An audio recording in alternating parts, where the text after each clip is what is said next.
सावरकर जी, आप क्या सोच रहे हैं? जिस देश में जन्म लिया है और जिसका अन्न खाया है, उसके ऋण से मुक्त हुए बिना स्वर्ग के द्वार हमारे लिए कदापि नहीं खुल सकते।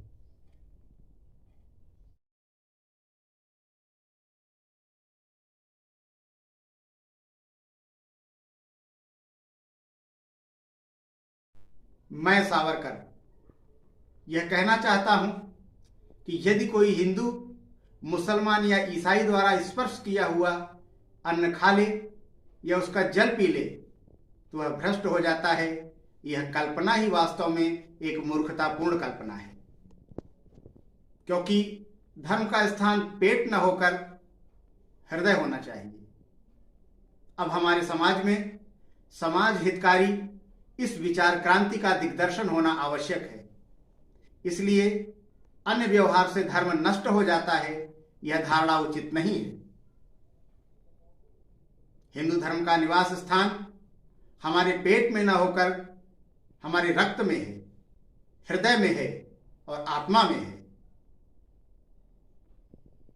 मैं विनायक दामोदर सावरकर स्पष्ट शब्दों में कहना चाहता हूं कि हिंदुत्व कोई ताड़पत्र पर लिखी हुई पोथी नहीं है जो ताड़पत्र के चटकते ही चूर चूर हो जाए, और न आज उत्पन्न होकर कल नष्ट होने वाली कागज पर लिखी हुई घटना ही हिंदुत्व है। हिंदुत्व एक महान जाति का जीवन है। वह सहस्रावधि पुण्यात्माओं के, हुतात्माओं के अथक परिश्रम एवं प्रयत्नों का परिपाक है।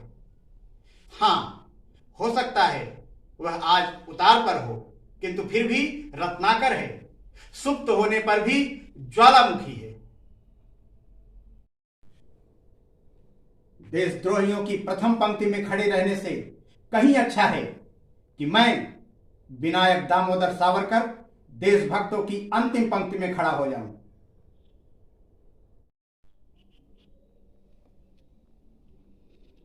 मैं विनायक दामोदर सावरकर अपनी कुल देवी मां अष्टभुजा के समक्ष आज ये शपथ लेता हूं कि मातृभूमि को विदेशियों से मुक्त कराने के लिए आजीवन सशस्त्र क्रांति का ध्वज लेकर जूझता रहूंगा, चाहे इस प्रयास में हम तीनों भाइयों की भी वही नियति क्यों न हो जाए जो चाफेकर बंधुओं की हुई।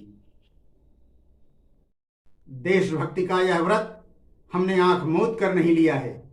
इतिहास की प्रखर ज्योति में हमने इस मार्ग की परख की है। दृढ़ प्रतिज्ञ होकर दिव्य अग्नि में जलने का निश्चय जानबूझकर किया है। मैं सावरकर, मैंने व्रत लिया है आत्म बलिदान का।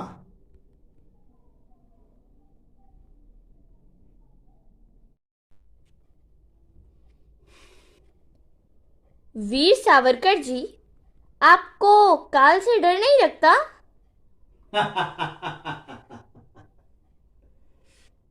काल काल तो स्वयं मुझसे डरा है। मैं काल से नहीं। काले पानी का कालकूट पीकर भी, काल के कराल स्तंभों को झकझोर कर भी मैं बार बार लौटा हूं, और फिर भी मैं जीवित हूं। हारी मृत्यु है, मैं नहीं।